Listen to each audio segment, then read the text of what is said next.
This evening we will talk about healing from experience like sexual assault, and we will talk about prevention. And we will do this through the compelling lens of our guest, Holly Dunn. Holly's story is a traumatic one and might bring up feelings from your past or loved ones. If any time anyone feels uncomfortable, please feel free to get up and move around or even leave. Holly is the author of Soul Survivor. She is also the founder and former executive director of Holly's House, an advocacy center in Indiana for survivors of intimate partner violence. In 1997, Holly survived an attack on her and her boyfriend, Chris, while college students at the University of Kentucky, that left Chris dead and Holly a survivor of sexual assault. In Soul Survivor, Holly chronicles her experience of the attack, the following weeks, months, and years as she found inspiration in herself, the memory of Chris, her family and community, and her faith to heal from her trauma and become an inspiration for others who have gone through similar acts. Holly was awarded the Jackie Onassis Award for Greatest Public Service benefiting the community at a national ceremony in Washington, D.C. in 2006 for her work with starting Holly's House. We will start this evening out with a conversation with Holly as we explore her journey of healing. Please hold your questions, as upon the completion of our conversation, we will open up the evening for questions that you might have for Holly. Please join me in giving a little Washington welcome to Holly Dunn.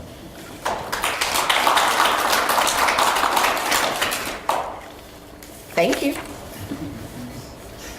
Welcome, and thank you for coming to speak to us and share your inspirational story.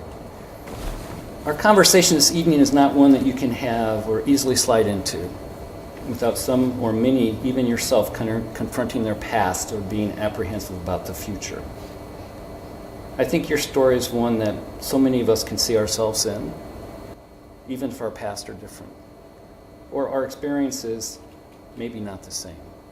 It is one of overcoming adversity and emerging stronger and more resilient, but also learning to love the fullness of life. So we have all faced adversity in our lives. Can you briefly tell us about the event, your adversity that changed your life forever? Sure. Well, so like he said, I am the only known survivor of the railroad serial killer. I was attacked when I was a junior at the University of Kentucky. I was 20 years old. I think about that now, and like my niece is 18, and I'm like, wow, I was that almost that age. Like I think 20. Wow, that was super young. But so I was attacked, and my boyfriend was killed.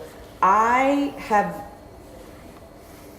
lived trying to make good of what happened. Like I've wanted, I think since the day it happened, at first I was thinking I'd like to get this person that's done this. Like I was thinking I want to get the person that's done this, but I think even the second day I was thinking, okay, I need to heal. Yeah. Like I was ready to start healing right away because I wasn't comfortable living as a victim. Like I wasn't comfortable how that made me feel. I wasn't comfortable how people treated me. I didn't want to be treated. I didn't want that. So right.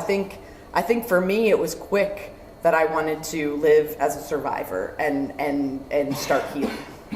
So there's a lot of conversation about whether you're a victim or you're a survivor. And I think from your journey, you go from being a victim to one of being a survivor. And there's kind of a cognitive shift in there. And does that really impact how you heal, leaving that victim label and then moving in as a survivor? Yeah, I don't think you really think about it. Like, I don't think it's in your mind as it's happening that you're actually moving toward survivor, but I think it does happen. I think it's not something that you could necessarily, say exactly when it occurred. You don't notice like at a big epiphany moment when you're like, wow, that was it. I went from victim to survivor. I think it was gradual. I think it was over time. I think it was kind of a movement. It was, and I don't really know exactly what happened. So can you tell us a little bit about some of the things that you felt as a victim and then some of the things that you felt as a survivor? how did you, I mean, how is that distinguished? I For- mean, I I know think it wasn't an epiphany, but did you feel different as a survivor when you started thinking about yourself that way? Well, and I think it's in hindsight now that I kind of see that. Right. Wasn't seeing it at the time, but I think when I felt like I was a victim, it was how people treated me. Right. It was people were walking on eggshells. They were afraid to talk to me. They were thinking, oh my God, I would go to church. Oh my gosh, there she is. Is she okay? Like, should we even go near her? Like, can we, does she even want a hug? I don't know. You know, like, it was the way people treated me. And so I had to not tell them that not to treat me like that, but just in what I said to them and try to make jokes when I could and try to change the way they were talking to me and people were treating me. That's Right. what I wanted, to be treated normal. I wanted to be seen as normal. I wanted everybody to just go back to how things were and that everything would be fine, you know, that, Right. and that was a word I used a lot. I used fine a lot. But you know, I just think it was a way people treated me. That's, Okay. and it wasn't, and it might have been just the way I was living too, that I was seen. That's what I was seeing. I was seeing that people weren't treating me the way I wanted them to. Right. So. Okay. So healing, which we're going to talk about, is sort of like emerging into a new normal, becoming whole again. But for a lot of people, when they heal, they're not the same person they were before the adversity that they went through. And you write in your book, and I found this a very fascinating line, my theme for healing isn't avoiding the pain, but finding positive ways to cope and engaging in activities and relationships that make me happy. And not just superficial happiness, just the kind that's temporary and fleeting, but genuine joy that comes from embracing life. And when you wrote this as you were describing your trip to Maine. Can you tell us a little bit about how you look at healing from that perspective?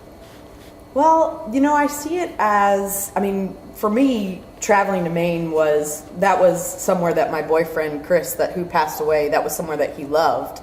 So I got to travel to where he had worked. He had worked in Maine, he had traveled to Maine, and I got to travel and see things that he loved and that he did and, you know, kind of walk in his footsteps in a way, because I only knew him for 3 months. I mean, Right. We only dated for 3 months before this occurred, so I didn't know him for long. So I was getting to know him in his death.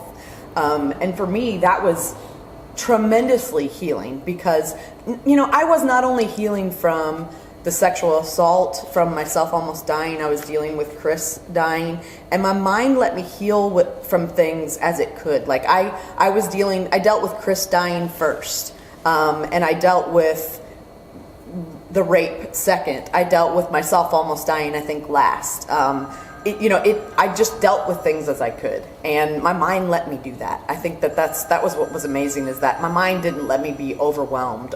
It didn't let me, you know, when I couldn't deal with the rape occurring, I didn't deal with it.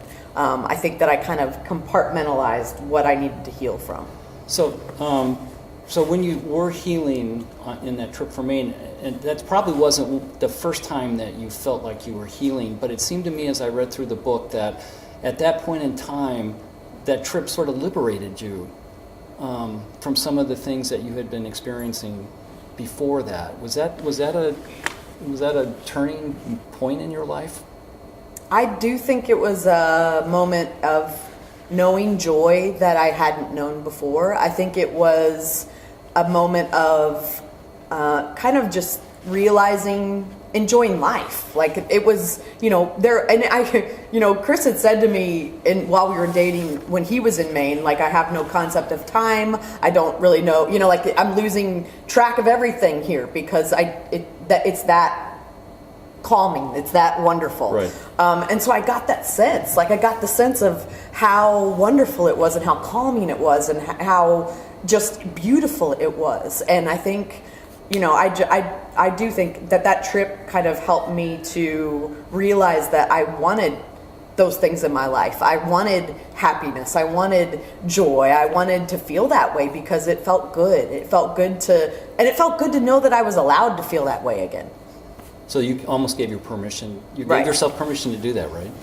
So when you talk about being whole, healing, what does that mean to you? What does being whole mean to you? I mean, first let me ask you, do you feel whole now? Do you feel like you've healed as much as you can, or will you continue to heal in your life? Well, I say that I'll always be healing. There'll always be times when I have things that are hard that I will always be healing. But I think I am full. I think I am fulfilled. I mean, I believe that I am in a place right now, especially in my healing, that is, I mean, amazing. I mean, I am in a place in my healing that feels wonderful to me, that I can be helping others and helping myself at the same time. Like it just seems like the perfect world, that I can be getting help from others and they can be getting help from me. So that's an important part of healing. I don't know that if we think about healing, we think of an inward healing, and then we have to start to think about how we can heal outwardly, right? I mean, and I'm sure that that you can talk about this, about how difficult it was for you to make relationships with people after this occurred, because, as you said, they were walking on eggshells and they were trying to figure out how best to relate to you. And at the same time, even though you were inwardly coming to grips with what was happening, you still had to outwardly at the same time make relationships, because that was going to be part of your healing process. That must have been difficult for you. Well, I think I'm still kind of affected by that. I think I still have a little bit of trouble with relationships. Not, just with even friendships. I mean, I keep people kind of at bay. I think I tend to not tell people my story at first, especially when I first meet them, because I'm afraid of how they'll react.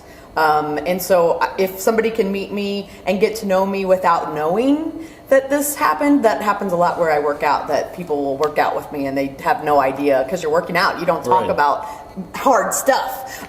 So, I'll be working out and then they find out later, like, who I actually am. And they're like, oh, whoa. Like, I mean, and I get that feeling that I had of, wow, like people are being weird again. Like this is, I don't want you to be weird. Remember, I'm just a normal person like that. So I think I even deal with that today. I think that and I do kind of keep my tribe kind of small. I mean, I want that, but I do keep a tribe, and I feel like I need that support system. I mean, I have an amazing support system, and I talk about it. My support system is huge. It's amazing. It's strangers. It's everybody I talk to. They are part of my support system, but my tribe, my people that I keep close, is small. Your peeps. Yes. So you talk about the support group in your book a lot, and toward the second half of the book, they become very important to you. It's your family, your church, your faith, community, and then when you go out and do these events, you are broadening that community to a much larger extent. I mean, when you do that, do you feel that you're connecting with people on a plane that will allow them to take from what you have and heal themselves? Oh, that I hope so. And I mean, even if they don't feel like they have anything to heal from, I hope that people get inspiration or just a good feeling that they could have that after they meet me, or that after they hear me speak. I tend to tell people when they hear me speak that you're now part of my healing process and you can't get out of it. So you can't leave the room and be out of it. You're all in it now and you can't get out. So, but it's the truth, because every time I tell my story, it's healing for me. Every time I get it outside of me, it loses its control over me. That's why I write a book. That's why I tell it as many times as people will let me talk about it. It is continually losing its power over me. And I believe that by talking about it, it's keeping it away and keeping it part of me, but away far enough that I can find that joy and live that joy. I know earlier we had talked about healing being different for different people, and they engaged in different ways of healing. You have been able to engage this particular way of healing, which is by opening yourself up, you help others. But I'm wondering, you write about your anxiety and stress being a constant companion after this event happened.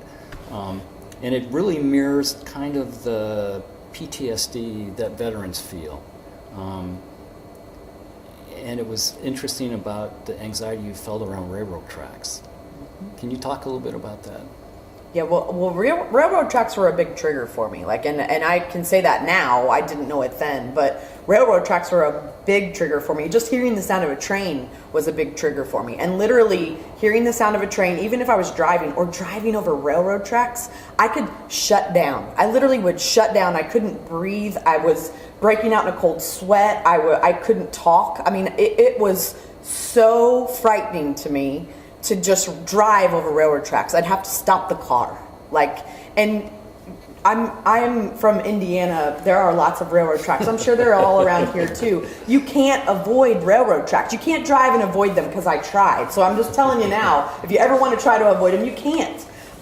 So I had to figure out how to get through that. That trigger for me couldn't exist forever, because now I have children that love trains. We have to ride trains like that, so I had to get through those triggers. But those triggers were, just took me right back to that night immediately. And still today, even though I say I like trains, I'll see a train track and for a split second, I think, I still don't like them. Or I'll hear the sound of a train and I think, for a split second now, it's not, a long period of time, but it is a split second, I think, oh, I still don't like that. I can appreciate that. The PTSD that you're feeling, I think that's what it is. It is PTSD. I mean, you don't have to be in combat. And many female veterans who undergo PTSD today are from experiences like you had, sexual assault, not from combat. But you write about, I found it a very interesting, later in the book you wrote about being outside and you didn't feel right. And a breeze came through and this bell clanged or made a sound, and it brought you back to a moment that you felt at peace. Mm-hmm. And then you were able to tamp down that fear that was rising up in you, right? And mm-hmm. then be able to move on. So is that the kind of thing that you're able to do when you can't help but have some of this fear bubble up inside of you? Yeah, I don't think the fear bubbles up as much as it used to. I think over time it's become less that it can bubble up.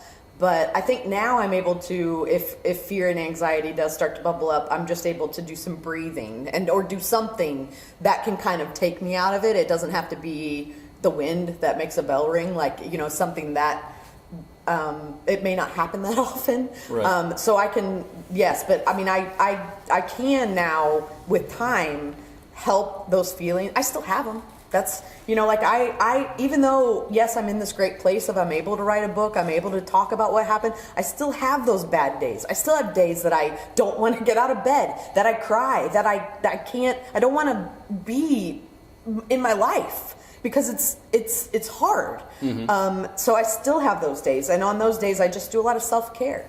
I've learned to do things that I love, do some self-care, take care of yourself, because you're nothing if you can't take care of yourself. Right. So I think that's been learned with time. I don't think I did that in my younger days. I did let that fear and anxiety kind of bubble up, and it bubbled up. At times, it completely affected my life.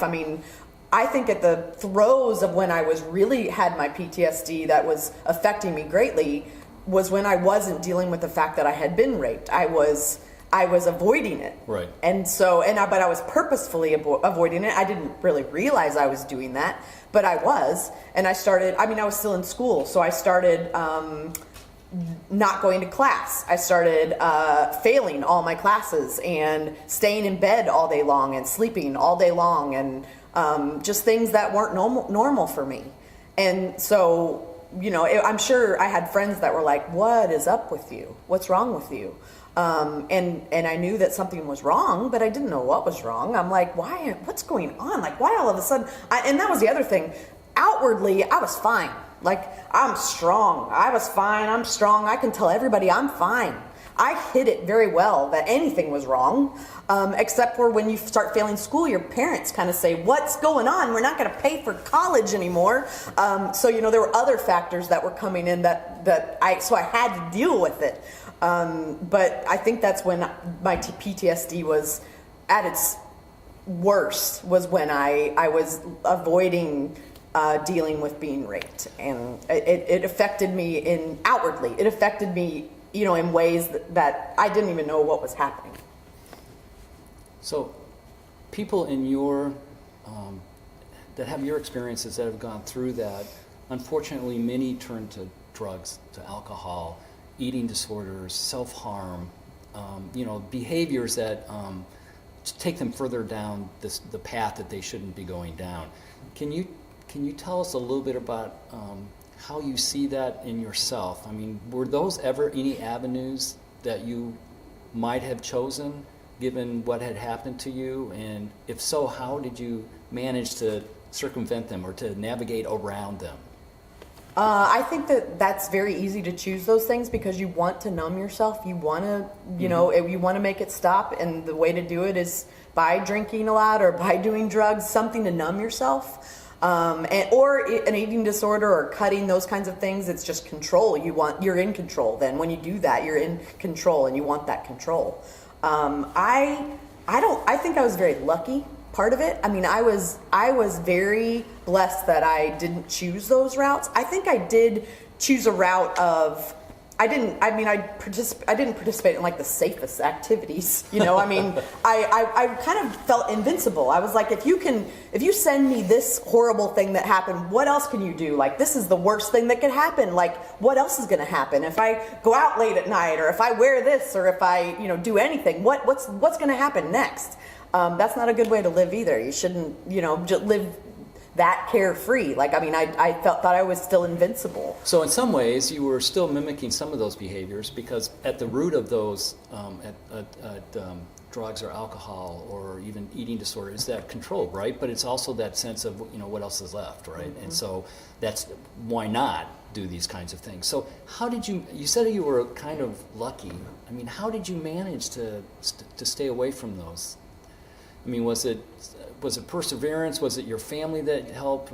And I know that faith ended up playing a big role in your life after this event happened. Mm-hmm. I mean, were those the kinds of things that others who go through the same experience as you do need to reach out to grab onto? Sure, I mean, I do think that faith played a huge part in it. I mean, I think my faith helped me to not choose to do those things. Definitely my family helped me. I mean, I think that I felt that they would have been more disappointed in me if I had chosen a route like that. And so I felt a need because I was so public about what happened, I felt a need. And when we started to know that there were other victims, I started to feel that survivor's guilt. And so I felt a need to have people be proud of me. I didn't want to choose those things because I wanted people to be proud of the choices I had made. So, I think it was a bit of social just feeling and putting myself out there. I think that's what helped for me. That's not for everybody, I know, but that's what helped for me to not choose those negative kind of coping skills. So when did you discover, and I remember a point in your book where you went on stage the first time to tell people what had happened, and it was so emotionally, you were very emotional about it, and they were very emotional about it. But that seemed to launch in you this idea that perhaps speaking about what happened to you would be good for them, but also good for yourself. Is that sort of how it happened? Well, I thought everybody was crazy that they wanted me to talk. I mean, truly, talking to you guys tonight is exactly how I talk every time I go out and talk. Even if I'm asked to do a keynote speech at something or, some great bit, I tell people, if you want a professional speaker, I'm not that person, because I talk, that's what I do. So, I'm not your big time, give you great inspiring words. I just feel like I talk. That I felt like they were crazy that they asked me to do it in the first place, because it was a talk on safety. And I thought, what do I know about safety? Obviously, I know nothing. But I didn't realize what they were seeing was that by telling my story, they could have awareness that something like this could even happen, which is something I think I didn't have when I was 20. I didn't think anything bad could happen. Right. That's just not something you think about. So by telling my story and letting people know that bad things can happen, then I was giving them an awareness that maybe they didn't have before. And so that was going to help keep them safe because they had that awareness. Right. And then when I did it the first time, the response I got is what made me want to do it again. The response I got was tremendous. It was people coming forward, telling me their story, telling me that they had they weren't scared to tell their story now because I stood up and talked. And I'm going, wow, how amazing is that I can tell my story, and if they want to tell their story, we can tell each other stories, and we're stronger. We're empowered by this. So it felt good, and that's why I keep doing it. That's still why I keep doing it, because it feels good. It feels good to talk about it, and to if I can help people find their voice, or be a voice for them, then I want to be, because it's healing me. Stories are very powerful, aren't they? I mean, and I think in a way, stories become a currency for your healing, and for others, right? And they live way beyond the telling, right? They'll live out there in the atmosphere, and people will drag on to them and remember them, and so they only, it's just not real time, right? So you have obviously found a platform to be able to push this story out, and it's the same story that you tell, right? It's the same attack, it's the same night, but in each time it takes on a life of its own. Yeah, it's interesting, because every time I talk, there's some element usually that makes me cry, and it's changed over the years, like where that was. So in the beginning, it was telling the story of what happened.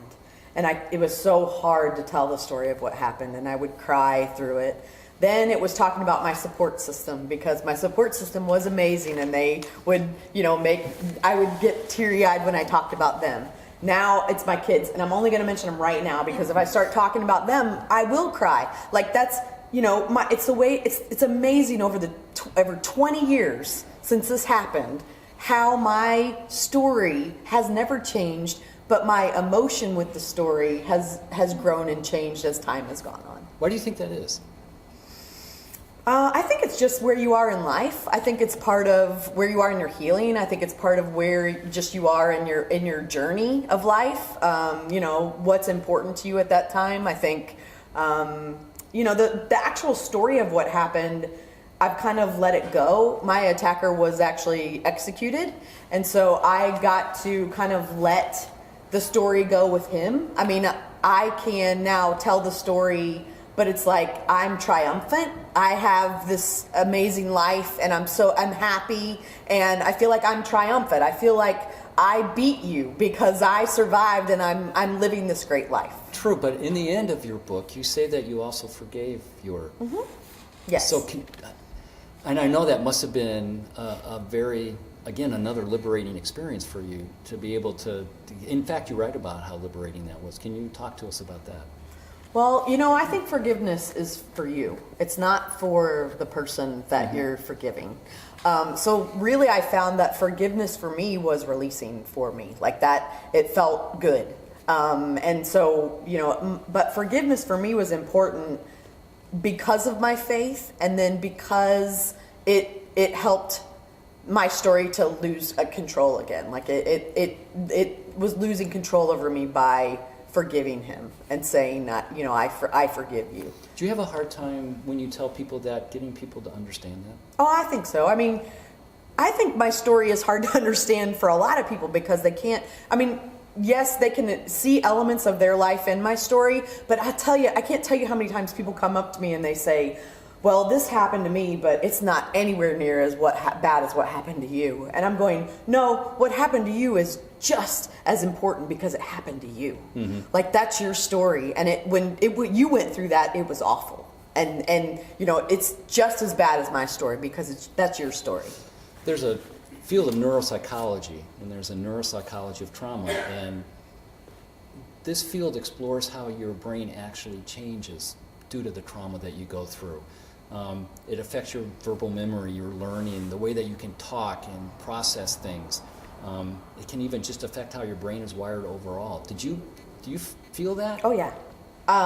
So you know what disassociating is? Mm-hmm. So I can disassociate that. Explain. So disassociating, I can turn off like my feeling in any situation, and I won't remember what has happened. So I can be at Disney World with my family, and if I start disassociating in my mind, then I won't remember what we were doing. I take lots of pictures because I realize that I can disassociate at the drop of a hat, and I don't necessarily know when I'm going to do it. I don't know when it's going to happen. So that's why I have 30,000 pictures on my phone. Because, and my husband thinks I'm crazy that I take so many pictures, but that's why I do it, because I can disassociate so easily. And I know that's from the attack. I know that I didn't have that before.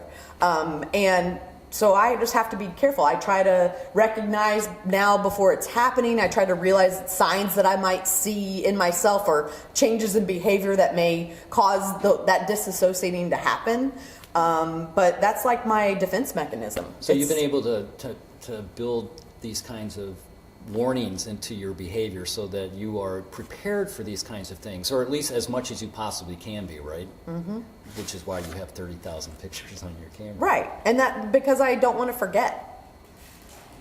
Yeah. Wow. So,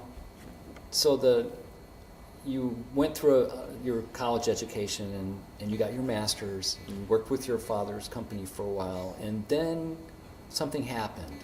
Something in there. I think you were approached by a detective in Evansville because I guess they knew about you and your experience and what had happened to you. Can you kind of tell us how? Well, this is about Holly's House. Can you tell us about how the genesis of Holly's House happened? Yes, so I was working for my father, and I was in line to take over the business. That was the plan. And I get a phone call sitting in my office, and it's an Evansville police detective, and he says, "Hi, Holly, I'm Brian Turpin. We'd like to open an advocacy center, and we'd like to name it after you. What do you think about that?" And I went, "Wait a minute, I gotta Google what's an advocacy center because I have no idea what that even is." But when I realized what it was, and they helped me understand what the need in our community for it. So Holly's House is a child and adult advocacy center where we serve victims of intimate crimes. So we serve adult victims of domestic violence and sexual assault, and child victims of child abuse, child neglect, and child sexual assault. It was literally, he calls me and he says, we'd like you to get involved. And I thought, okay, if you're going to name it after me, I'm going to have to get a little more involved than just you're going to name it after me. I'm going to have to be a little more involved. And so, that's really how it started. It was a labor of love, that is for sure. It was a 4.5 year development. There were lots of tears shed, hard times. But all worth it because what was hard was knowing the need in our community. I mean, children were being interviewed in the rooms that perpetrators were being interviewed in, like dark, small closets that the children were going into. They see their perpetrator in the waiting room, like things that were, and I knew these things were happening. I saw them happening, but I didn't have a facility for them to go to yet. Like I knew when I needed to open the doors was yesterday. It needed to happen now. So 4.5 years was a hard, long time to wait. But it was earlier. But the community really embraced this notion of Holly's House and the need for it, and the community really stepped up in ways that made you surprised, maybe happy for sure, right? Oh, definitely. Can you tell us a little bit about the community and how it got behind you, and who in the community were the people that did get behind you? Well, my community is amazing in that they knew my story. I think my story helped to, get media attention. It helped to get attention to the cause. So it was, my story and my name that helped get some attention to the cause. But then the support that we got was really from just going out and asking for it, because that's what it took. It took literally knocking on everyone's door and trying to get into every single business in town to talk to them, just to talk to them. That's all we needed to do. It was amazing the support that we got just by going and asking. Because I think that's the fear a lot of times when you're trying to raise money is the ask part. It's hard to go and ask someone for money. I think it was a lot easier because Brian and I, the detective I was working with, were working together. So it felt more comfortable because I was going with someone. And so we kind of learned together because neither one of us had really fundraised before. So we kind of learned together. And we had both taken some grant writing classes and things. So we had learned that, you know, it's better to ask for dollars over a period of time than to just ask for one certain amount. So we got, you know, a lot of pledges from companies that were local to our community that were over 5 years. So it was a payment of $10,000 for 5 years, or, you know, whatever. I mean, there was one of our local hospitals that gave $25,000 a year for 5 years. And these were big donations. I mean, you know, I think that was part of it too, was I was a lay person, so I didn't realize even what I was getting. I had never asked for anything before, so I just thought this was kind of normal. And I know it's not now. I know that that's not normal at all. But you know, I think it was partially people saw the need. And I think once we could tell the story of what the need was, and we told it to everybody we could find. I mean, we spoke at every single Rotary, Kiwanis Club, Moms Group, you know, any civic group, anyone that would listen, we were out telling the story about Holly's House. So each of these times, did you have to tell your story again? Not really, because once Holly's House was involved, I could kind of skirt over my story and be like, but look at this great thing over here. Like, you know, it was like they wanted me for my story, but they knew my story. It was like, it's been out there, you know my story. Like, but look at this thing we're doing over here. Right. Like, this is what we want to focus on now. So I could kind of push it. I still probably did talk about it some, but I think people really wanted to hear about the need for Holly's House too. Well, that is so cool. So how long has Holly's House been? It's been since 2008. So this is our 10th year of operation.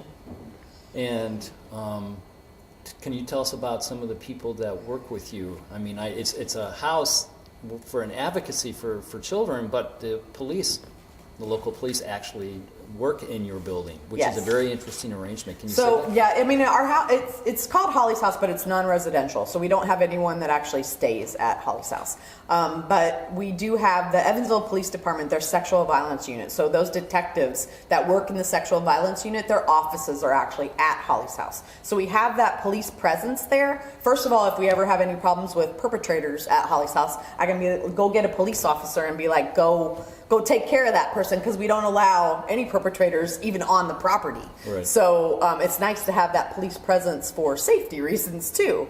That's what we saw it as. It was kind of a win-win, because, you know, they needed a place to go. They were housed in a tiny office in their facility, and we could provide them with space, but also get something from them as well.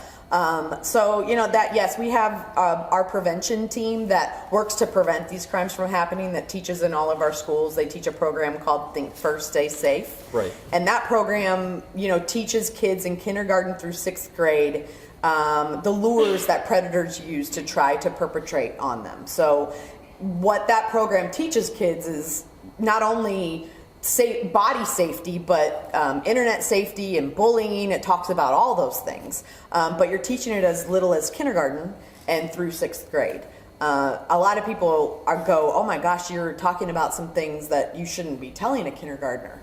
But the sad part is that's, you know, a time when kids are perpetrated on the most, because they're small and maybe won't talk about what happened. So, you know, what we find with that program is that we get I guess a few kids that come forward that talk about what's happening to them for the first time, because they realize it's not normal behavior. You know, when you're a kid, you have no idea what's normal and what's not. You might think that what is happening to you is normal because you don't know any different. So when you teach them this program and tell them about it, they're going, hey, that's not right. You know, that shouldn't be happening. So, you know, it's the prevention part is what I am super proud of, because I want to prevent the crimes from happening. I want to close the doors of Holly's House. I want there to be no victims. That's my dream, is that we have to lock the doors and close it down and give the money to somebody else, because there's no more victims and there's nobody else that needs help. We can just close the doors. But, you know, we actually even provide a space for our local nonprofit mental health facility. We provide space for our advocacy center our rape crisis center that's in our community, and they have space in Holly's House. So we see Holly's House as a one-stop shop for victims of crime to to come talk about what happened, and then get help, either legal advocacy help. That word doesn't come out all the time. But so that kind of help, or to get mental health help, and to maybe start that process of healing, to maybe just jumpstart it a little bit, give them a little step up, because a lot of times there isn't anything. They don't get those kinds of services because they don't seek them out. So in some ways, I would imagine there's a collaboration of a lot of community groups in this, nonprofits, government, individuals, businesses that donate to this. And so you're looking at a collaboration that have brought people together on this. Yeah, and what's amazing is that I have people working together in Holly's house that don't want to work together. I've got, not that maybe didn't want to work together. They work together now, but like the sheriff's office and the police department, they're not like really close. So, but I brought them forward and I made them work together. The prosecuting attorney, child protective services, like all those organizations that had their agenda, what they wanted to happen. I came in as this layperson and went, hey, let's all work together, it'd be great, and I didn't know any different. I didn't know that they'd all try to work together before. They tried to start an advocacy center about 15 years before we started it, and it failed because all those people didn't want to work together. So the sheriff and the police department. So what changed? Were you? No, I don't. I think the timing was better. We had a police chief that was willing to support us. We had a sheriff that was willing. I think it was the people that were in place at the time. I don't think it was necessarily me. I think it was just the timing. I think it was that the community had changed, that they were more supportive of victims, and I don't know. It was just other people asking. True, but I think in some ways, and I don't want to press your humbleness, but I would imagine that your attention to what was going on and who you were and the time and devotion that you paid this was also a pretty important step for that to be successful. Well, and maybe, but I just, and truly, it was, my humbleness it was genuine, because I had no idea that the police and the sheriff didn't like to work together. I didn't know about these things because I was in my father's business. I was not, helping victims. I was not working in the prosecutor's office. I wasn't doing anything with them. So I came in as this lay person who could be like, I know a lot more now today, but I still like to, be like, you guys can work together. It's okay. We're going to all be happy. It's happy okay. Family. Right. And so, but I was able to do that because I was a lay person. And I think before it tried to be started by Child Protective Services and the police department, but the sheriff's office wasn't involved. So then the sheriff's office didn't want to be involved. That's why it didn't work, but who was trying to start it? So I think the fact that they got me involved did make a difference because I was a civilian, regular person. So you were at Holly's house for 5 years? Well, I was 3 years as the director. Right. Yes. And then you sort of stepped away. And I think, and you write about it, and we talked about it earlier, that stepping away was good for you. The kind of work that you were doing, in addition to the things that you still were feeling inside, must have been very stressing for you.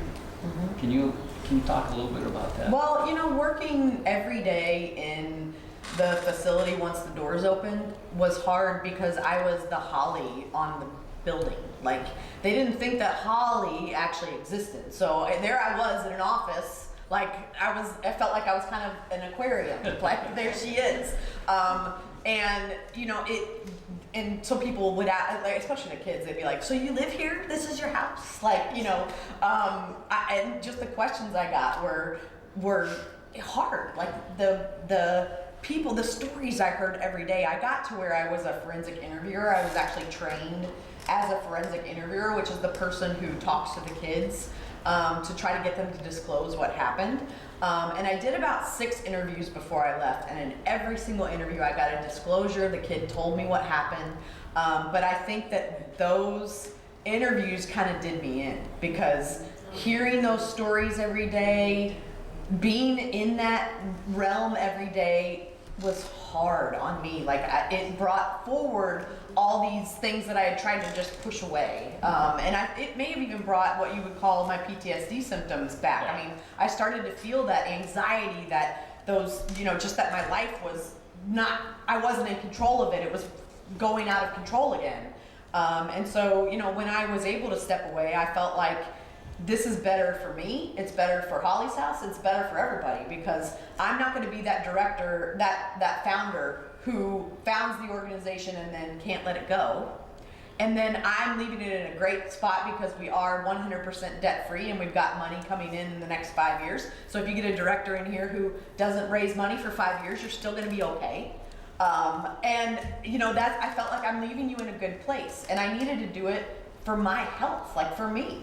So it was a selfish decision, but it was to save, not only, I didn't want to do anything to hurt Holly's House when I was feeling out of control. So, I needed to step away. So I guess in some ways you can look at your journey, and at certain stops along the way, you've had to either release, let go, or turn another direction, and at that point in time you felt liberated.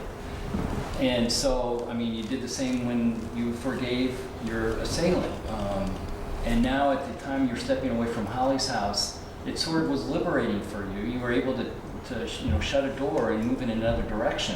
So do you think that your life will be moments of liberation and then moving on? I'm sure. I think that's what life is. I think we just don't notice it. I think that I'm able to notice it because I've had these things happen in my life that I'm like, oh, that's what that was. Okay. Now I'm Holly the mom now, because for so long I was Holly from Holly's House. And now I'm Holly the mom, and I'm like, man, I like that title. Like I can live in that for a while. Like I'm liking that one. Right.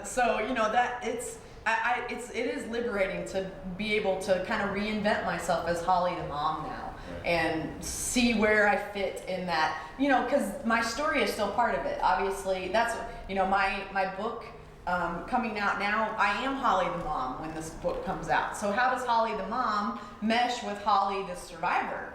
And it's pretty cool. It's been a whole new experience, and that's what is amazing, is that I think that's how far I've gotten in my healing, is that it has changed completely, and I am able to do things today that I probably couldn't have done 5 to 10 years ago. Right. It was, people ask me, why did I wait so long to write the book? And I know it, I waited because I needed to. It was hard to write the book. So I kind of want to end our conversation with where you are right now. Is you're married and you have 2 children.